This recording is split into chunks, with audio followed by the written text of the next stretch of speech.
प्यारे बच्चों नमस्कार। मैं मोहम्मद शमसूल अंसारी जीडी गोयनका गया बिहार से कक्षा द्वितीय के लिए हिंदी प्रथम से आप लोगों के समक्ष एक कहानी लेकर के एक आपका पार्ट 2 है, जिसमें पाठ का नाम है राघवन सुधर गया। उस कहानी को लेकर के आपके समक्ष आया हूँ। आप सभी मेरे साथ इस पाठ का स्वस्वर वाचन करेंगे और इस पाठ का क्या महत्व है, क्यों यह पाठ हमने पढ़ा, इस पाठ से हमें क्या शिक्षा मिलती है, वह हम अंत में उस पर जो है विचार करेंगे। ठीक है, तो सबसे पहले हम लोग इस पाठ का स्वस्वर वाचन शुरू करते हैं। तो मैं यहाँ से पढ़ रहा हूँ, आप लोग भी अपनी पुस्तक खोल लें और पढ़ना शुरू करें। राघवन अपने माता पिता का इकलौता बेटा था। घर में वह सबकी आंखों का तारा था। अधिक लाड प्यार से वह जिद्दी और लापरवाह भी हो गया था।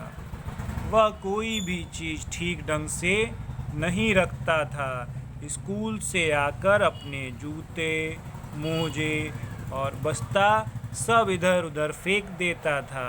ठीक है, तो इसमें यह बताया गया है। अब मैं इसका आपको समझाता हूँ इस कहानी को कि एक लड़का था जिसका नाम क्या था, राघवन था, और उसके माता पिता का सिर्फ एक ही वह पुत्र था। इकलौता का मतलब एक ही पुत्र था। ठीक है, और उसका नाम क्या था, राघवन था। और वह भाई अकेला था, तो मम्मी पापा दादा दादी चाचा जो भी घर में थे सबका क्या था, सब लोग उससे बहुत ज़्यादा प्यार करते थे। और इसी लाड प्यार की वजह से वो किसी की बात नहीं सुनता था। बहुत ही ज़िद्दी और लापरवाह, मतलब क्या करता था, किसी चीज़ की ज़िद करता था कि ये चाहिए, और जब तक मिलता नहीं था तब तक परेशान सबको करता था। और बिल्कुल लापरवाह था, उसको कोई कुछ डांटे समझाए बात नहीं सुनता था। ठीक है, किसी भी चीज़ को ढंग से नहीं रखता था वो। और जब स्कूल से आता था पढ़ के तो क्या करता था, अपना जूता, मोजा, टाई, कपड़ा, बस्ता सब कुछ क्या करता, ठीक स्थान पे नहीं रखता था, सब इधर उधर फेंक देता था। उसके बाद देखिए क्या हुआ, उसकी माँ बहुत समझाती पर वह कुछ नहीं सुनता था। उसकी लापरवाही से माँ क्या हुई, बहुत परेशान रहती थी। एक दिन राघवन अपने मित्र वेणुगोपाल के घर गया। वेणुगोपाल के घर खाने की मेज पर तरह तरह के फल रखे थे। उसकी माँ ने कहा, बेटा जो भी फल खाने की इच्छा हो वहाँ से लेकर के खा लो। तो सबसे पहले हमने देखा कि एक लड़का राघवन है, वह अपने माता पिता का इकलौता पुत्र था और लाड प्यार की वजह से वह बहुत ज़िद्दी और बदमाश हो गया था। अपना जूता, मोजा, कपड़ा स्कूल से आने के बाद कहीं भी फेंक देता था, ठीक जगह पर नहीं रखता था। मम्मी उसको समझाती थी, फिर भी वह क्या करता था, बात नहीं सुनता था और बदमाशी करता था। एक दिन वह अपने दोस्त, कहाँ गया, वेणुगोपाल उसके दोस्त का नाम था, और वह उसके घर गया। और वहाँ पर वेणुगोपाल की मम्मी ने कहा कि बेटा मेज पर बहुत सारा फल रखा हुआ है, जो मन होगा लेकर के खा लो। ठीक है, तो इतना समझ में आ गया आप लोगों को। इसके आगे हम लोग देखते हैं कि आगे कहानी में अब क्या हुआ। ठीक है, तो इसके आगे देखते हैं कहानी में क्या हुआ।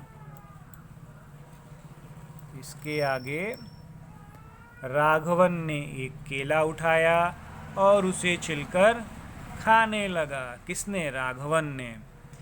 खाकर छिलका वहीं फेंक दिया, जहाँ खाया छिलका वहीं फेंक दिया, क्योंकि उसकी आदत थी, कोई सामान सही जगह पे नहीं रखता था। वेणु ने एक संतरा लिया, फिर उसने भी एक संतरा ले लिया। उसके दोस्त ने जब संतरा लिया तो उसने भी एक संतरा ले लिया। किसने, राघवन ने। वेणु ने संतरे को, छिलकों को क्या किया, एक प्लेट में रख दिया। राघवन ने संतरे के बीज और छिलके को क्या किया, ज़मीन पर रख दिया। तो इससे क्या समझ में आया आपको कि जो उसका दोस्त था वह समझदार था, वह चीज़ों को इधर उधर नहीं फेंकता था। फल खाया उसने, छिलका और बीज कहाँ रखा, एक छोटे प्लेट में रख दिया। लेकिन राघवन तो बदमाश था, सारी चीज़ें इधर उधर फेंकता था।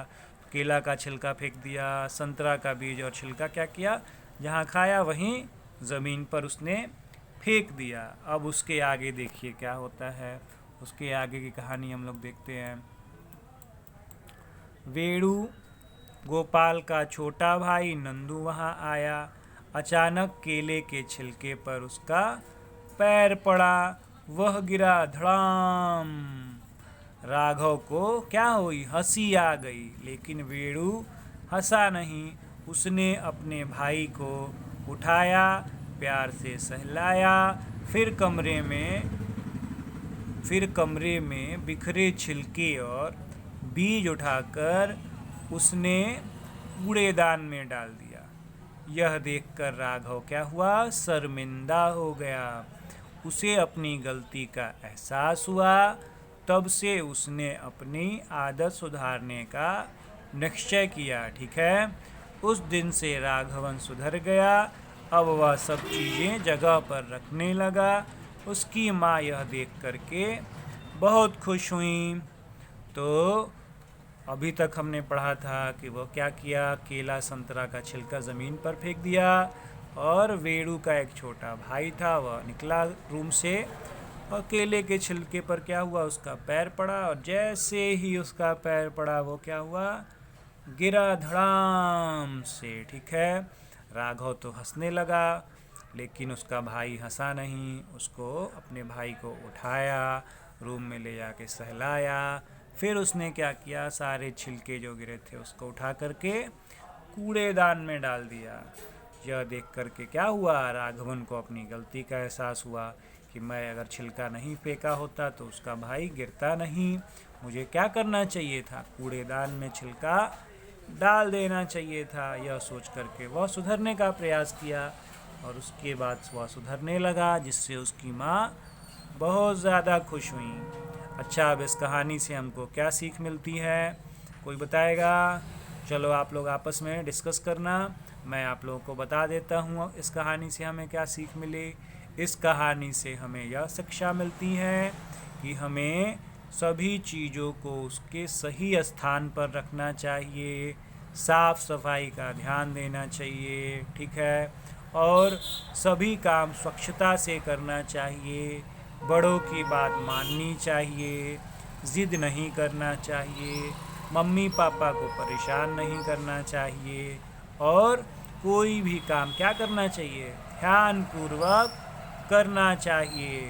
तो आप लोग भी आज से क्या करेंगे, सभी लोग सारा काम जो है ध्यानपूर्वक साफ सफाई के साथ करेंगे, और कोई भी चीज़ें इधर उधर नहीं फेंकेंगे, गंदी चीज़ों को कूड़ेदान में, और अच्छी चीज़ें कपड़ा जूता मोजा टाई जो कुछ भी है उसको उसके सही जगह पर रखेंगे, कि पुनः जब आपको उसकी आवश्यकता हो तो आप वहाँ से जा कर के ले लें। फेंक देंगे तो फिर मिलेगा चीज़, कोई नहीं मिलेगा ना, इधर उधर गुम हो जाएगा।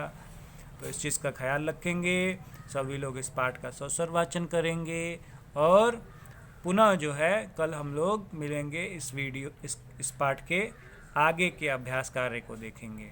ठीक है, धन्यवाद, नमस्कार, शुभ दिन।